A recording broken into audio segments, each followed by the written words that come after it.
Imagine this scene. Several men are imprisoned in a cave from birth.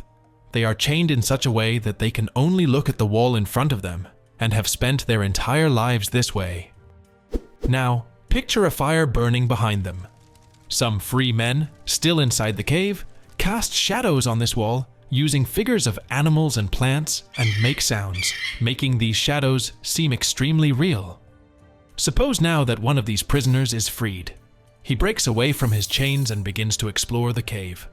He discovers that there is a world beyond the shadows he knew. When he finds an exit and faces the sunlight, his eyes hurt, dazzled by the new reality. Over time, however, his eyes adapt and he marvels at a completely new world. Initially, he struggles to understand what is truly real. As for him, the shadows were the world. Excited, he decides to return and share his discoveries with his former companions. Re-entering the darkness of the cave, his eyes need to adjust again. After getting used to the dim light, he tries to explain the wonderful world he discovered. But think with me, how do you think they would react? Don't you agree that for them, this new world would seem absurd? You mean to tell me that everything I've seen all my life isn't real? They would exclaim, outraged and frightened by this new possibility, even wishing to eliminate whoever challenged their reality. And that is the essence of Plato's allegory of the cave, one of the most complex and profound themes in Greek philosophy. It touches on one of the most challenging questions. What is reality? How can we leave the cave and truly see the world? What lessons can we draw from Plato's allegory?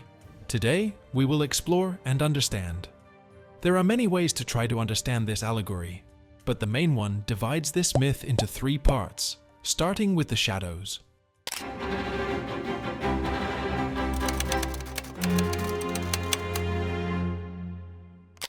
In my opinion, the real focus of this story is not on the prisoners nor the cave itself, but rather on the shadows cast within it.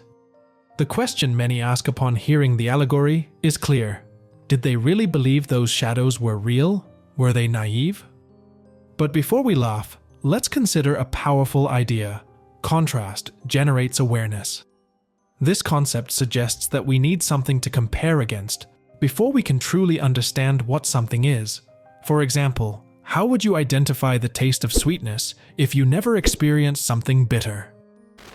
For the prisoners, who only knew shadows, the absence of contrast with light prevented them from realizing they were living an illusion. Plato uses shadows to symbolize our material world, what we can touch and see. On the other hand, he introduces the idea of the world of forms, not as a space of creativity, but as a realm of perfection. For Plato, the shadows cast on the wall represent our sensible world, the material world, that is, the world you look at, touch, observe, and experience. To him, this would be the simplest form and the initial step toward knowledge. In contrast, he coins what became known as the world of forms. Plato's world of forms can be envisioned as an ideal world, a realm where true knowledge resides, the essence of reality in its purest and most perfect form. This higher plane is not just a theory, but a reality that shapes and coordinates our visible world. To make it easier to understand, let's consider something from our daily lives: smartphone technology. In our tangible world, we find a variety of smartphones, each with distinct features, seeking to meet different needs and desires. However, in the world of forms, there wouldn't be a physical smartphone, but rather the concept of the ideal smartphone, a device perfect in functionality, design, and efficiency, eternally useful and timeless. This pursuit of the ideal smartphone reflects our constant attempt to bridge the material world with the perfect world of forms. This pursuit is not limited to physical objects like technology, but extends to metaphysical concepts such as love, peace, and justice. That is why, according to Plato, the material world is inherently imperfect and always subject to change. Since the dawn of humanity, we have been on a continuous journey of improvement. Today's smartphones are drastically different from those of 5 years ago, and those in turn bear no resemblance to those from 10 years ago. Yet, no matter how advanced they are, they can never fully capture the perfection of the ideal. This continuous cycle of innovation and obsolescence illustrates the Platonic shadows, an imperfect and ever-changing representation of the unchangeable ideal.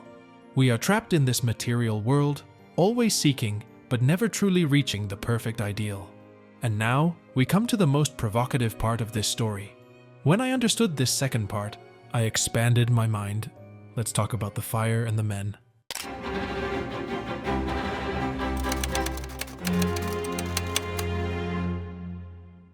For Plato, the fire symbolizes the desire that binds man to the material world. It is the glow of this fire that projects the shadows on the walls of the cave, convincing the prisoners that this is reality. It creates a false reality so deeply rooted that even when one of the prisoners returns, freed by the sunlight, and tries to unveil the illusion, they refuse to believe him. This moment, in my view, is the most impactful of the myth. It reveals the worst kind of slavery. Unconscious enslavement. The most dangerous slave is the one who defends the chains that bind him, without even recognizing his servitude. Plato warns us about this condition, showing how deeply we can be trapped in our own illusions.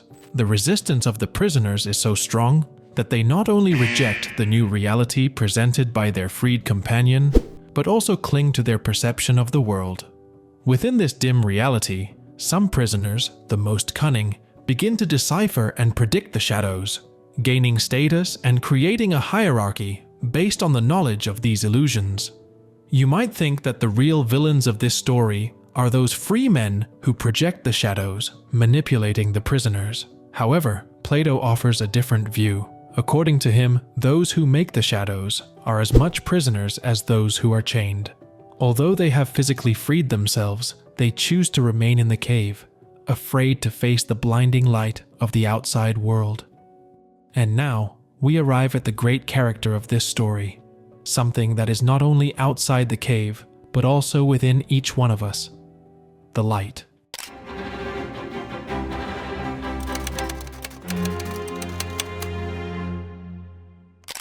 This is the climax of the myth, the moment of enlightenment, when the light invades the eyes of the freed prisoner.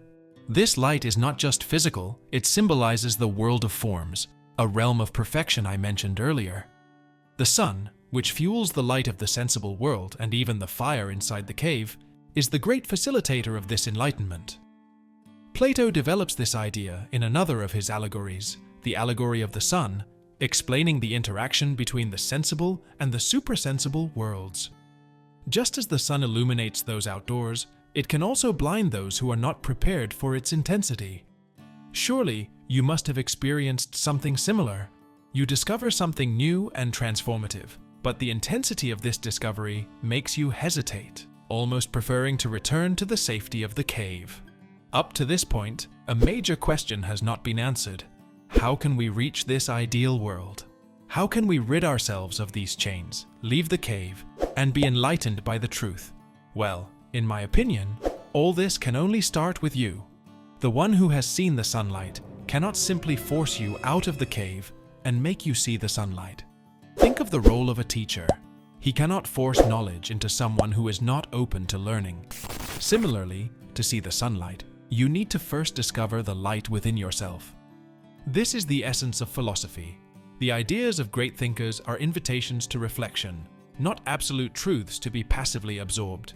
They must be questioned, debated, and understood. Only then will the inner light begin to shine brighter.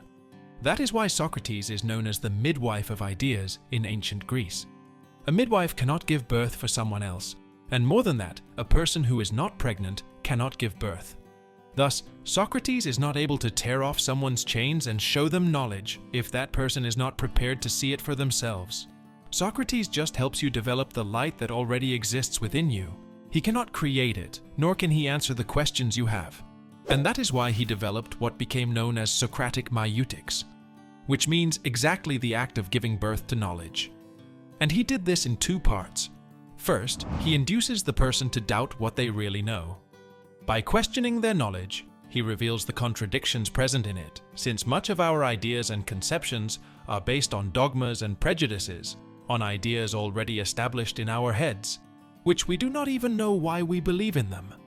Having done this, he leads the man to the possibility of glimpsing new concepts through self-reflection. And that's where one of his most powerful phrases comes from: know thyself. It is through doubt, questioning, and internal search that we will reach our own enlightenment. The light outside the cave is just a catalyst to illuminate the truth that already resides within each one of us.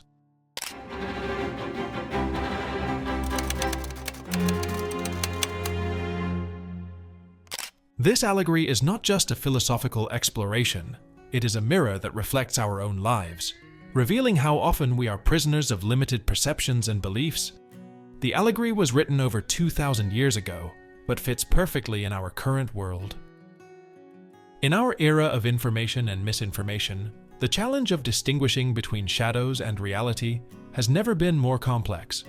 We live in a world where the shadows on the wall take the form of fake news, stereotypes, and ideologies that can obscure our true understanding of the world. Just like the prisoners, our vision can be limited by what society projects onto our walls. Social networks, TVs, influencers. It seems to me that more and more people are ceasing to criticize and doubt what they are seeing, and are treating everything as the truth, living in the world of shadows. However, Plato invites us to question, to look beyond the shadows, and seek a deeper understanding of reality. This challenge is crucial for our personal and collective development. We must ask ourselves, are we just consuming information, or are we truly learning? Are we improving our world and ourselves, or are we simply living in the world of ignorance? As we reflect on the lessons from the allegory of the cave, we are reminded that the search for truth is a personal and non-transferable journey, but it is also a journey that we need not and should not make alone. Together, we can discover not only the world around us, but also the universe within ourselves. And that is the purpose of this channel, to take you out of the cave and bring you into the light of knowledge. I invite you to join us on this ongoing journey of learning, discoveries, and personal development. Subscribe to the channel, activate notifications, and join the discussions in the comments. I won't change your life, but no one will. The difference is that I don't promise you that. What I will change is your knowledge about life, and then what you do with it is up to you. Explore the evolution of philosophical thought from the earliest times to the present day. Meet the great thinkers, their revolutionary ideas, and how to apply them to fundamental questions of human existence. Mental health, happiness, relationships, and purpose in life. If you seek answers to life's big questions, or simply wish to better understand the human condition, this ebook is the key you've been looking for. Click the link below to purchase now and start your journey towards knowledge that truly matters. Leave the cave. The link is in the pinned comment. Thank you for staying with us, and see you next time.